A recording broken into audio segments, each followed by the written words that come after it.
Hello everyone, welcome to Competition Care Newspaper Made Simple Series. পুনৰবাৰ সদায় দৰে আজি মই লৈ আহিছোঁ কেইবাটাও গুৰুত্বপূৰ্ণ কাৰেণ্ট এফেয়াৰ্ছৰ টপিকছ যিখিনি আমাৰ আহিবলগীয়া এক্সামছবোৰত বহুত বেছি সহায় হ'বলৈ গৈ আছে। ঠিক আছে, গতিকে আমি ধুনীয়াকৈ এটাকৈ আমি টপিকবোৰ ডিছকাছ কৰি যাম আৰু আপোনালোকে যিমান পাৰে চেষ্টা কৰিব এই টপিকখিনিৰ পৰা আপোনালোকে নিজৰ এটা নোট বনাই ল'ব, যিটো আপোনালোকৰ নিজৰ কাৰেণ্ট এফেয়াৰ্ছৰ নোটছ হ'ব। লগতে আপোনালোকে যিখিনি প্ৰেক্টিছ কুৱেশ্যন মই ইয়াত দিছোঁ সেইখিনি আপোনালোকে এটলিষ্ট এবাৰ ট্ৰাই কৰিব। শুদ্ধ আনচাৰটো আমি প্ৰত্যেকটো নেক্সট ক্লাছতে আমি ডিছকাছ কৰিয়ে আছোঁ। ট্ৰাই কৰিব, ট্ৰাই কৰিলে টপিকটো আপোনালোকৰ ৰিভাইজ টাইপ হৈ যাব আৰু মনত থাকি যাব আপোনালোকৰ।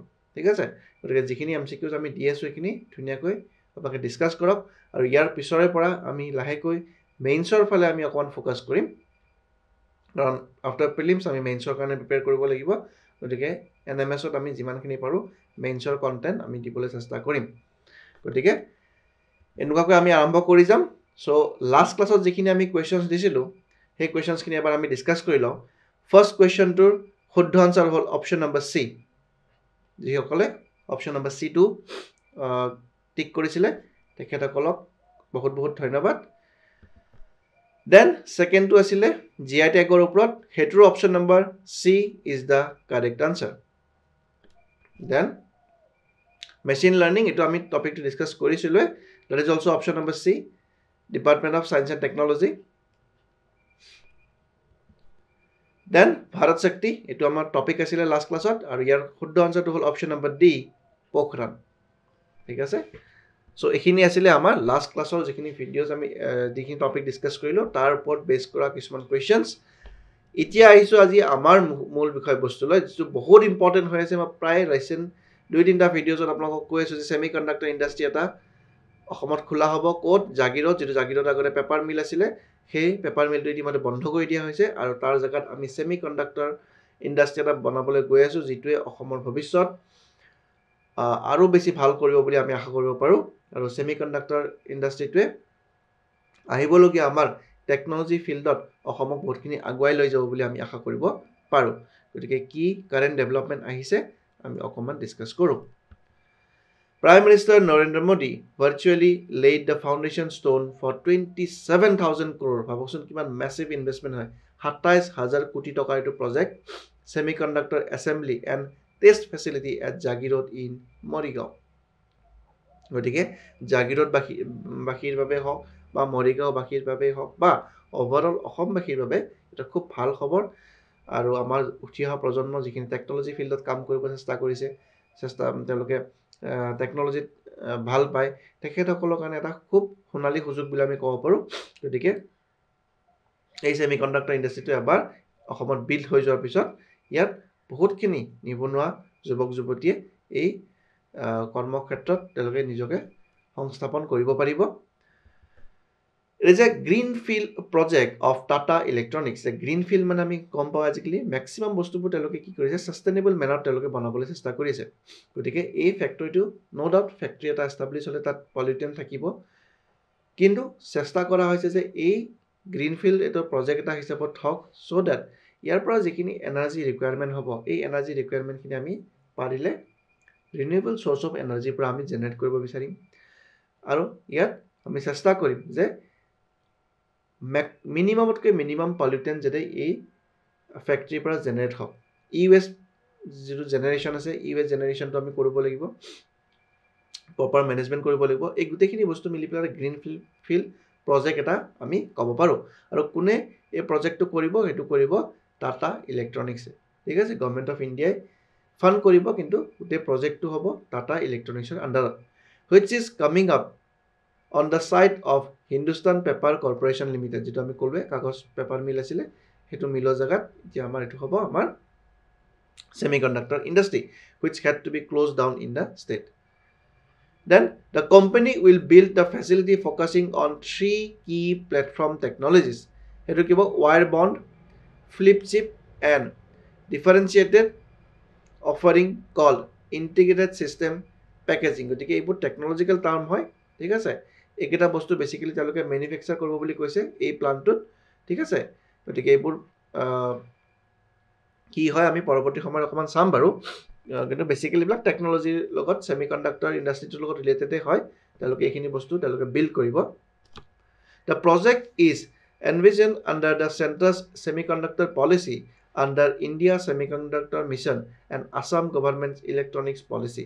গতিকে যেটো ইন্ডিয়াৰ যে সেমিকন্ডাক্টৰ পলিসি আছে সেই পলিসিটোৰ আন্ডাৰতে পৰিব লগতে অসমৰো এটা কি আছে ইলেক্ট্ৰনিক্স পলিসি আছে সো ইলেক্ট্ৰনিক্স সেক্টৰটোত আমাৰ অসমত ইনভেষ্টমেন্ট লাগে at কোম্পানীবোৰ আহিব লাগে ইনভেষ্ট কৰিব লাগে ফ্যাক্টৰি সেটআপ কৰিব লাগে সো দ্যাট অসমৰ যাতে ওভাৰঅল ষ্টেটৰ যেটো জিডিপি হেতু ইনক্ৰিজ হওক লগতে আমাৰ ইয়াত থকা যিখিনি প্ৰতিভাবান ল'ৰা ছোৱালী আছে তেখেতসকলে যাতে ধুনীয়াকৈ এই সেক্টৰটোত নিজকে এংগেজ কৰাব পাৰে ঠিক আছে গতিকে এইটো আছিল গভৰ্ণমেণ্ট অফ আসামৰ এটা vision The project will generate employment opportunity for more than 30,000 people ভাবকচোন এটা ফ্যাক্টৰিয়ে 30,000 পিপলক ডাইৰেক্টলি অৰ ইনডাইৰেক্টলি তেওঁলোকে এমপ্লয়মেন্ট জেনাৰেট কৰিব তো অসমৰ কাৰণে কিমান ভাল খবৰ হয়নে গতিকে এনেকুৱা ধৰণৰ প্ৰজেক্টবোৰ আমি যিমান পাৰো অসমত আনিব চেষ্টা কৰিব লাগে so that maximum number of youth খিনিয়ে যাতে দিশহাৰা নহয় তেওঁলোকে যাতে কৰ্ম সংস্থাপন পায় কাৰণ কি হৈছে এতিয়া কৰ্ম সংস্থাপন নাপালে তেওঁলোকে সদায় চৰকাৰী চাকৰিমুখী হৈ থাকে আৰু এটো এটা বাস্তৱ সত্য যে চৰকাৰী চাকৰি ইমানখিনি নাই যিমানখিনি আমাৰ আনএমপ্লয়মেন্ট আছে হয়নে unemployed youth 10-12 lakh unemployed youth আছে কিন্তু চাকৰি আমাৰ হাতত কিমান আছে হাৰ্ডলি 10,000 5,000 15,000 বা 20,000 আছে গতিকে 1% বা 2% চাকৰি আছে কিন্তু বাকি 98% মানুহে কি কৰিব তেওঁলোকৰ কাৰণে এটা অন্য সংস্থাপন দিব লাগিব হেতু কাৰণে যিমান পাৰে এন্টাৰপ্ৰেনিউৰ এক্টিভিটিজত তেওঁলোকক নিয়োগ কৰাব চেষ্টা কৰিছে আত্মনিৰ্ভৰ অসম অভিযানৰ দৰে এটা খুব ধুনীয়া তেওঁলোকে স্কিম লৈছে সো দ্যাট যাতে আমাৰ ইউথখিনিক অকল চৰকাৰী চাকৰিমুখী নহয় তেওঁলোকক নিজাকৈ তেওঁলোকে এটা ব্যৱসায় প্ৰতিষ্ঠান বনাব পাৰে যাতে হেতু কাৰণেও তেওঁলোকে চৰকাৰে চেষ্টা কৰি আছে লগতে এনেকুৱা ধৰণৰ প্ৰজেক্টবোৰ যেতিয়া আহিব ইয়াতো যথেষ্টখিনি আমাৰ ইউথবোৰে তাত নিজকে engage কৰাব পাৰিব it will serve the growing global demands across key market segment in AI industrial and consumer electronics AI report মই কিমান বস্তু ডিসকাস কৰিলো হয়নে লাষ্ট ফিউ মান্থছত গতিকে এই সেমিকন্ডাক্টৰ ইন্ডাস্ট্ৰিটো ইমান এটা ডাঙৰ মাৰ্কেট হ'বলৈ গৈ আছে যে $1 ট্ৰিলিয়ন মাৰ্কেট হ'বলৈ গৈ আছে কাৰণ কিয় এতিয়া হৈছে ডিজিটেল ইণ্ডিয়াৰ যুগ বা ওভাৰঅল অকল ইণ্ডিয়াতে ডিজিটাইজেশ্যন হোৱা নাই গোটেই পৃথিৱীত ডিজিটাইজেশ্যন হৈছে মই ইউৰোপিয়ান কান্ট্ৰি বা ডেভেলপ ইকনমিখিনি কথা কোৱা নাই যিবোৰ আন্ডাৰ ডেভেলপ বা লাহেকৈ ডেভেলপ হ'বলৈ গৈ আছে হেনেকুৱা কান্ট্ৰিজবোৰত কি হৈছে ডিজিটেল মাধ্যমটো বহুত বেছি এক্সপান্ড হৈ গৈ আছে গতিকে যিমানে ডিজিটেল বস্তুটো এক্সপান্ড হ'ব আৰ্টিফিশিয়াল ইন্টেলিজেন্সৰ ওপৰত তেওঁলোকে ইনভেষ্ট কৰিব সিমানে এই সেমিকন্ডাক্টৰ ৰিকোয়াৰমেন্টবোৰ বাঢ়ি গৈ থাকিব ঠিক আছে গতিকে সেমিকন্ডাক্টৰ ইন্ডাস্ট্ৰিটো এটা ফিউচাৰ খুব প্ৰসপেক্ট থকা ইন্ডাস্ট্ৰি হয় হেতু কাৰণে ইন্ডিয়া ইয়াত ম্যাক্সিমাম বস্তু এই ইন্ডাস্ট্ৰিটোত ইনভেষ্ট কৰিব বিচাৰিছে সো দ্যাট আমাৰ ইন্ডিয়া যেতে সেলফ ৰিলায়েন্ট হ'ব পাৰে ইন টাৰ্মস অফ সেমিকন্ডাক্টৰ লগতে আমি যেতে এক্সপোৰ্টও কৰিব পাৰো হয়নে also it will provide an immense boost to industrialization in northeast India obviously এনেকুৱা ফালৱাৰ প্ৰজেক্টবোৰে আমাৰ ওভাৰঅল উত্তৰ পূৰ্বাঞ্চলত যেটো উদ্যোগৰ যেটো এটা ক্ষেত্ৰ সেই ক্ষেত্ৰটোত যথেষ্টখিনি তেওঁলোকক এটা আহাৰ ৰেঙনি দিব বুলি আমি আশা কৰিব পাৰো গতিকে এনেকুৱা প্ৰজেক্টবোৰ আকৌ আহক অসমলৈ আমি হেতুৱে বিচাৰো অকল অসম বুলি নহয় নৰ্থ ইষ্টত আহিব লাগে as a whole north east কিনো ডেভেলপ হ'ব লাগে বাকি ষ্টেটছ কিনি সো এই টপিকটো ৰিলেটেড এটা কোৱেশ্চন আমি দিছো এই বস্তুখিনি ভালকৈ চাই যাব সেমিকন্ডাক্টৰৰ ওপৰত এটা কোৱেশ্চন আহিব পাৰে আপকামিং এক্সামছবোৰত এপিএসসি যিবোৰ এক্সাম পাতিবলৈ গৈ আছে হেয়া সিডিপুৰ এক্সামে হওক বা অন্যান্য এক্সামবোৰ যিখিনি হ'ব তাত কিন্তু এইবোৰৰ ওপৰত কোৱেশ্চনছ আহিব ঠিক আছে গতিকে আপোনালোকে ভালকৈ এইখিনি বস্তু নোট ডাউন কৰি যাব আৰু ৰিভাইজ কৰি যাব ঠিক আছে সো এই কোৱেশ্চনৰ আনসাৰটো আপোনালোকে কমেন্ট সেকশনত দিলে হ'ল আহিছো আমি এতিয়া নতুন টপিকটো লৈ হেতু হ'ল গোৰচাম কৰা ফেষ্টিভেল এটো কোৰ ফেষ্টিভেল আমি অকমান চাও Recently, Gorsam Kora festival was celebrated India Bhutan friendship and shared cultural heritage of Himalayan Buddhism in Tawang of Arunachal Pradesh. গতিকে বুদ্ধিষ্ট পিপল লগত জড়িত এটা ফেষ্টিভেল হয় বহুত ইম্পৰ্টেন্ট মনত ৰাখিব আৰু অৰুণাচলৰ হয় গোৰচাম কৰা ফেষ্টিভেল ঠিক আছে very important it is an annual festival celebrated in the scenic Gemithang Valley along with Yamjim Chu River pronunciation document চাই লব আপোনালোকে Yamchu River of Tawang district in Arunachal Pradesh. গতিকে তাত এই ফেষ্টিভেলটো চেলিব্ৰেট কৰা হয়. It is held in the Gorsam Chortan, যিটো 93 feet tall stupa এটা আছে, Buddhist stupa, built during 13th century AD by the local monk Lama Pradhar. Lama Pradhare এই যিটো স্তূপা আছিলে, স্তূপাটো বনাইছিলে আৰু তাতে এই ফেষ্টিভেলটো চেলিব্ৰেট কৰা হয়. গোৰচাম কোৰা ফেষ্টিভেল, গোৰচাম কোৰা ফেষ্টিভেল. স্তূপাবোৰ আপোনালোকে জানে. গতিকে এইটো বুদ্ধাৰ সোঁৱৰি পেলাই ডেথ যিটো হেৰি আছিলে সেইটো স্তূপা বুলি আমি ক'ব পাৰোঁ. যেনেকৈ এনলাইটেনমেণ্ট হৈছিলে, নিৰ্বাণা, ধৰ্মচক্ৰ পৰিৱৰ্তন হৈছিলে, য'ত ফাৰ্ষ্ট চৰ্মন সাৰনাথত তেওঁ প্ৰভাইড কৰিছিলে. গতিকে এই বস্তুবোৰ অকণমান চাই যাব. এক্সাম পইণ্ট অফ ভিউৰ পৰা ইম্পৰ্টেণ্ট হয় বুদ্ধিজিম আৰু জৈনিজিম. এভৰি ইয়াৰ কুৱেশ্যনছ এটা সুধি আছে. ঠিক আছে. গতিকে এইটো আছিলে এই টপিকটো ৰিলেটেড এটা important information. It is observed during the last day of the first month of lunar calendar. গতিকে lunar calendar first monthত এইটো কৰা হয়. It features a diverse array of events including enthralling performance by the local cultural troops of Indian army bands and martial performance like Malkham and Jhan Fataka. ঠিক আছে. So এইখিনি বস্তু celebrate কৰা হয়. ইয়াতে আমাৰ ইণ্ডিয়ান আৰ্ম ফৰ্চেছখিনিও হেল্প কৰে. ঠিক আছে. তেওঁলোকে এই চেলিব্ৰেশ্যন কৰে. It symbolizes the enduring friendship between India and Bhutan. গতিকে ইণ্ডিয়া আৰু ভূটানৰ এইটো এটা ফ্ৰেণ্ডশ্বিপ তেওঁলোকে শ্ব'কেছ কৰে. এইবোৰ দেখিবলৈ পাইছে ফটোখন আপোনালোকে.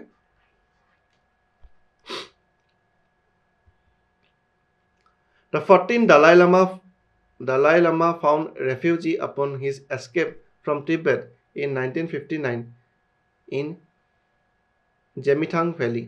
গতিকে দালাই লামা গম পাই আপোনালোকে এস্কেপ কৰিছিলে তিব্বেটৰ পৰা যেতিয়া চাইনাই তিব্বেটখন এটেক কৰিছিলে, এনেক্স কৰিছিলে, তেতিয়া দালাই লামা তাৰ পৰা পলাই পেলাই ইণ্ডিয়াত এছাইলাম লৈছিলে, হয়নে? এছাইলাম লোৱাৰ পিছত ইণ্ডিয়া এছাইলাম প্ৰভাইড কৰিলে, বৰ্তমান ইণ্ডিয়াতে আছে. The Gorsam Chortan is a model after the Bodhinath Stupa of Nepal and has a spiritual companion of the Chorten Kora in Theringstia of Bhutan. So, common pronunciation বোৰ টাফ হয় pronounce কৰিবৰ কাৰণে, আপোনালোকে অকণমান চাই ল'ব. ঠিক আছে. গতিকে এই বস্তুটো মনত ৰাখিব যে ক'ত চেলিব্ৰেট কৰা হৈছে আৰু কোনটোত ৰিলিজনৰ হয়, এইখিনি বস্তু মনত ৰাখিলে হৈ যাব. ফেষ্টিভেলছবোৰ যেনে তেনেকুৱাকৈ সোধে, প্লেচটো সোধে বা কোনখন ষ্টেটৰ হয় সেইটো সুধিব পাৰে, বা কোনটো ৰিলিজন বা কোনটো ট্ৰাইবছৰ হয় সেই বস্তুটো সুধিব পাৰে. এইখিনি মনত ৰাখিলে হ'ল এই টপিকটো ৰিলেটেড. এটা কুৱেশ্যন দিছোঁ ইতিমধ্যে মই ইউটিউবত ট্ৰাইবছ এণ্ড ফেষ্টিভেলছৰ ওপৰত আপোনালোকৰ এটা ডেডিকেটেড ভিডিঅ' মই আপলোড কৰি থৈ দিছোঁ, য'ত নৰ্থ ইষ্টৰ গোটেই ট্ৰাইবছখিনিৰ কথা দিয়া আছে. গতিকে আপোনালোকে কি কৰিব, এই আপোনালোকে এই ভিডিঅ'টো চাব. তাত নৰ্থ ইষ্টৰ যিমানখিনি ট্ৰাইবছ আছে প্ৰায় ট্ৰাইবছখিনিৰ ফেষ্টিভেলছখিনি ষ্টেট ৱাইজ মই কৰাই থৈছোঁ, ইউটিউবত দিয়া আছে. সেইটো ভিডিঅ'টো আপোনালোকে এবাৰ চাই ল'ব. ঠিক আছে. Boosting export from MSME. MSME মানে medium small and micro' enterprise, হয়নে? চ' এক্সপৰ্টবোৰ বঢ়াব লাগে. নীতি আয়োগ has release A report name boosting export from MSME. বহুত বেছি ইম্পৰ্টেণ্ট হয়. এতিয়া ৰিপৰ্টবোৰ যিবোৰ ডমেষ্টিক ৰিপৰ্ট আছে নহয়, সেই ডমেষ্টিক ৰিপৰ্টবোৰ বেছি ইম্পৰ্টেণ্ট হৈছে, কাৰণ গ্ল'বেল লেভেলৰ যিবোৰ ৰিপৰ্ট আছে এই ৰিপৰ্টবোৰ কিছু ক্ষেত্ৰত বায়াছ ৰিপৰ্ট বুলি আমি ক'ব পাৰোঁ, আৰু তেওঁলোকৰ ৰিপৰ্টবোৰ ইণ্ডিয়া গভৰ্ণমেণ্টে বহুত ক্ষেত্ৰত ৰিজেক্ট কৰি দিছে.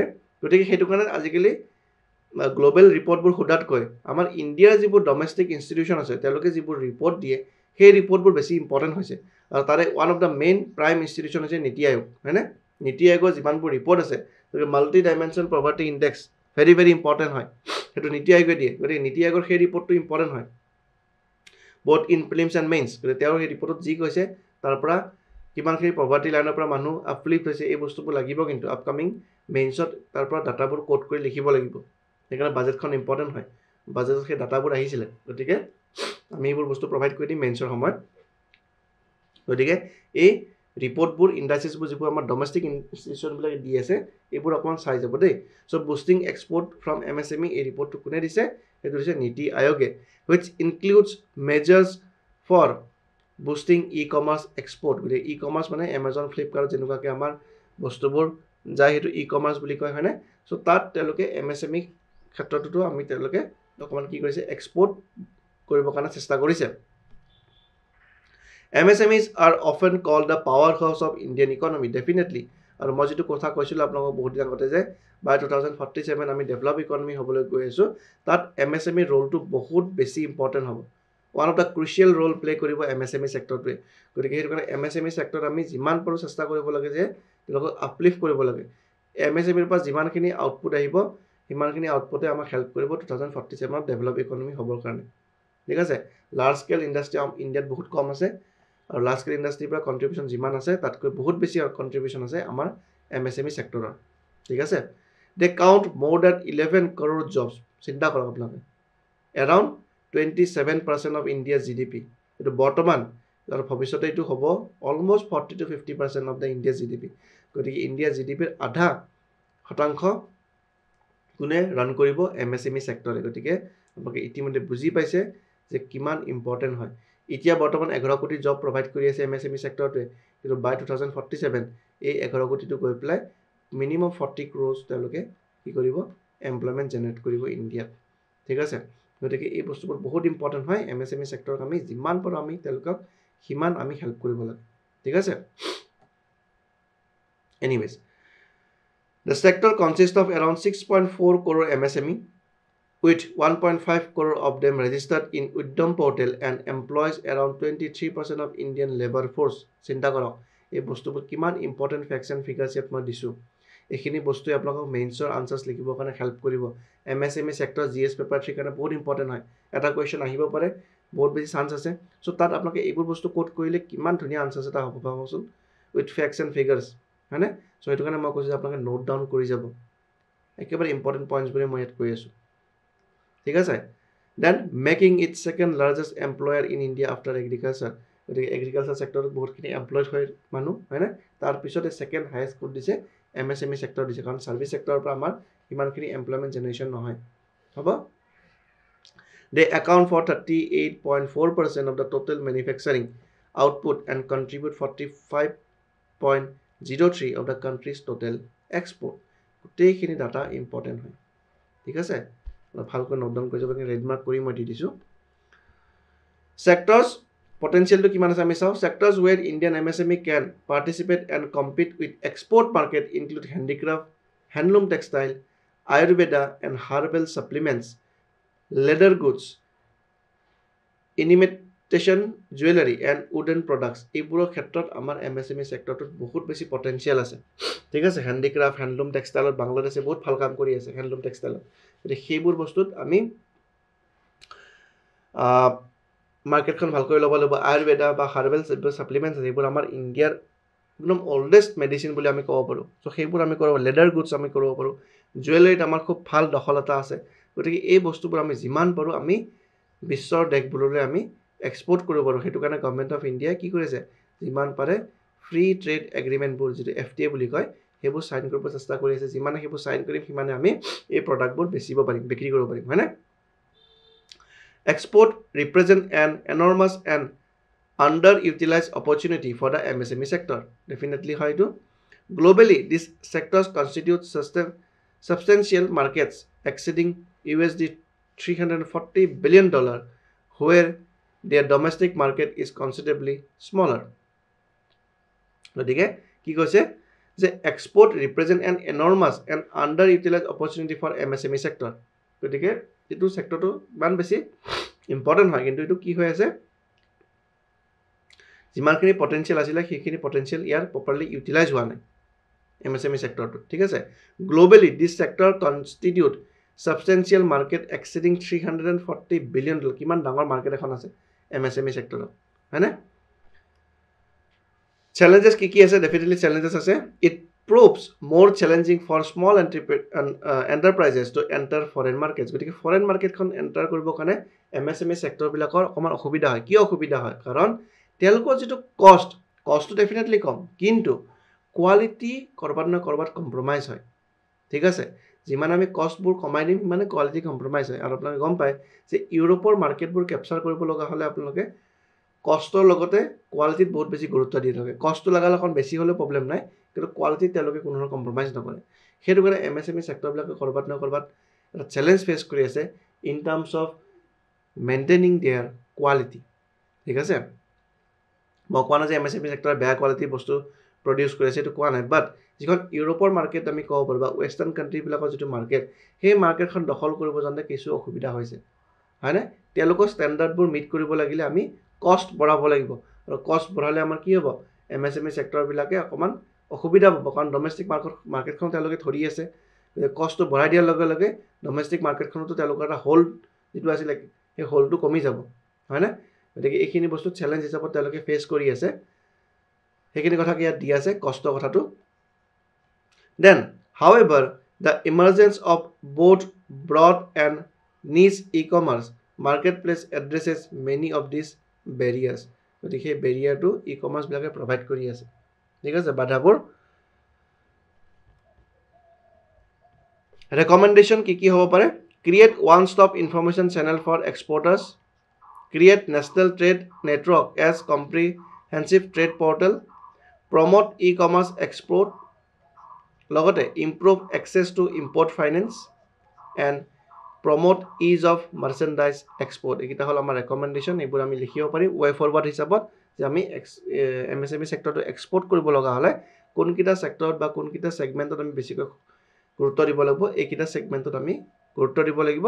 তেতিয়া অট'মেটিকলি আমাৰ MSME চেক্টৰটো এটা ভাল মাৰ্কেট দখল কৰিবলৈ সক্ষম হ'ব। ফিলিমছ প্ৰেক্টিছ কুৱেশ্যন এটা এই টপিকটো ৰিলেটেড দিছোঁ, আপোনালোকে শুদ্ধ আনচাৰটো কমেণ্ট ছেকশ্যনত জনালে হ'ল। নেক্সট টপিকটোলৈ আমি আহিছোঁ, Lachit the warrior. Lassit the Warrior is an animated documentary film, has been gained significantly recognized, having 21 awards in the category of Best Documentary at various international film festivals so far. So খুব এটা ভাল খবৰ, লাচিত বৰফুকনৰ ওপৰত যিখন documentary বনোৱা হৈছে সেই ডকুমেণ্ট্ৰিখনে ইতিমধ্যে 21টাকৈ এৱাৰ্ড পাবলৈ, বঁটা পাবলৈ সক্ষম হৈছে। বেষ্ট ডকুমেণ্ট্ৰি হিচাপত স্বীকৃতি পাইছে in various international film festival so far. Selected for the Indian Panorama section of the International Film Festival 2023 in Goa. গোৱা যিটো ইণ্ডিয়ান ইণ্টাৰনেশ্যনেল ফিল্ম ফেষ্টিভেল হৈ আছে, তাত ইণ্ডিয়ান পেনোৰামা নামৰ যিটো ছেকশ্যন আছিলে, সেই ছেকশ্যনটোত আমাৰ লাচিত বৰফুকনৰ এই ডকুমেণ্ট্ৰিখন চিলেক্ট হৈছে। Focus on the battle of Saraighat 1671, সকলোৱে জানো আমি। Under the Lachit Borphukan led the Ahom army to victory against the Mughal forces, হয়নে? বিখ্যাত শৰাইঘাটৰ যুদ্ধ সকলোৱে জানে। Portrays Lasit Borfukon's bravery and strategic brilliance in defending Assam from the external threat. গতিকে বাহিৰা শত্ৰুৰ পৰা অসমখনক যি ধৰণে লাচিত বৰফুকনে বচাইছিলে, আজিৰ দিনত সেই লাচিত বৰফুকন অসমত নাই। গতিকে বাহিৰা শত্ৰুৰ আক্ৰমণ অসমত হৈ আছে, কিন্তু সেইবোৰক বচাবৰ কাৰণে এতিয়া কোন আহিব আমি নাজানো। আৰু অকল মুখৰ কথা দেখালে নহ'ব, আমি কামেৰেও কিছু কৰিব লাগিব, বিং এন আছামিজ, হয়নে? গতিকে আমি ফাইটটো আমি সকলো ফালৰ পৰা কৰিব লাগিব। ইকনমিক ফাইট কৰিব লাগিব, এডুকেশ্যনেলি কৰিব লাগিব, অসমীয়া ভাষাটোক প্ৰমোট কৰিব লাগিব। আমি অসমীয়া নাজানো বুলি কয় নিজকে গৰ্বিত হ'ব নালাগে। আমি অসমীয়া ক'বও লাগিব, লিখিবও লাগিব, আৰু ভাষাটোক প্ৰমোট কৰিব লাগিব, জাতিটোক প্ৰমোট কৰিব লাগিব। তেতিয়াহে এনেকুৱাকৈ লাচিত বৰফুকনৰ যিবোৰ কণ্ট্ৰিবিউশ্যন, সেই কণ্ট্ৰিবিউশ্যনবোৰ আমি পাহৰি যাবতো নোৱাৰোঁ, হয়নে? গতিকে তেওঁলোকৰ কণ্ট্ৰিবিউশ্যনবোৰ বাহিৰৰ মানুহতকৈ আমি নিজে বেছি ভালকৈ বুজি পাওঁ। গতিকে আমি অসমীয়া হিচাপত আমি নিজকে বচাই ৰাখিবৰ কাৰণে এইবোৰ বস্তু আমি কৰিব লাগিব। সেইখিনি সময়ত লাচিত বৰফুকনে যুদ্ধ কৰিছিলে, কিন্তু আমিতো এতিয়া হেংদাংলৈ যুদ্ধ কৰিব যাব নোৱাৰোঁ। কিন্তু আমাৰ যুদ্ধবোৰ আজিৰ দিনত বেলেগ হ'ব, আমাৰ চেলেঞ্জেছবোৰ বেলেগ হ'ব। সেইখিনি সময়ত চেলেঞ্জেছবোৰ বেলেগ আছিলে, তেখেতসকলে সেনেকুৱাকৈ সেই চেলেঞ্জেছবোৰ ফেচ কৰিছিলে বা সেইবোৰক তেওঁলোকে প্ৰত্যাহ্বান দিছিলে চেলেঞ্জেছবোৰক। এতিয়া নতুন যিবোৰ চেলেঞ্জ আহিছে, সেই চেলেঞ্জবিলাকক আমি বেলেগ ধৰণে প্ৰত্যাহ্বান দিব লাগিব, হয়নে? গতিকে এইবোৰ বস্তু আমি অকণমান চাব লাগিব। যিয়ে নহওক বাৰু, provides insights into Assam history, the remarkable military powers of Lachit Borphukan, ঠিক আছে। এই চিনেমাখন কোনে ডাইৰেক্ট কৰিছে ডক্টৰ পাৰ্থসাৰথী মহন্ত তেখেত এজন নমিনেটেড IPS হয় ইন্সপেক্টৰ জেনেৰেল পুলিচ IGP ৰেংকত বৰ্তমান আছে তেওঁ তেখেতে এই মুভিখন কি কৰিছে ডাইৰেক্ট কৰিছে সো এই টপিকটো ৰিলেটেড আমি কোৱেশ্চন এটা দিছো আপোনালোকে শুদ্ধ আনসাৰটো কমেন্ট সেকশনত জনালে হ'ল বহুত ইম্পৰ্টেন্ট বস্তু হয়তো মনত ৰাখিব দেই আপকামিং এক্সামছবোৰত খুদা ম্যাক্সিমাম চান্স আছে হ'ব সো আজিলৈ ইমানখিনি আছিলে আশা কৰো আপোনালোকে ভিডিওখিনি ভাল পাইছে সদায় মই চেষ্টা কৰি আছো যে ভাল ভাল কন্টেন্ট আপোনালোকক দিবলৈ পাৰো গতিকে এইখিনি চেষ্টা আমি কৰি থাকিম আৰু আপোনালোকে ভালকৈ নোট ডাউন কৰি যাব বস্তুখিনি নিজৰ কপিত ঠিক আছে সো নেক্সট ভিডিওত আমি পুনৰ লগ পাম তেতিয়ালৈ ভালকৈ পঢ়ি থাকক ৰিভাইজ কৰি থাকক বহুত বহুত ধন্যবাদ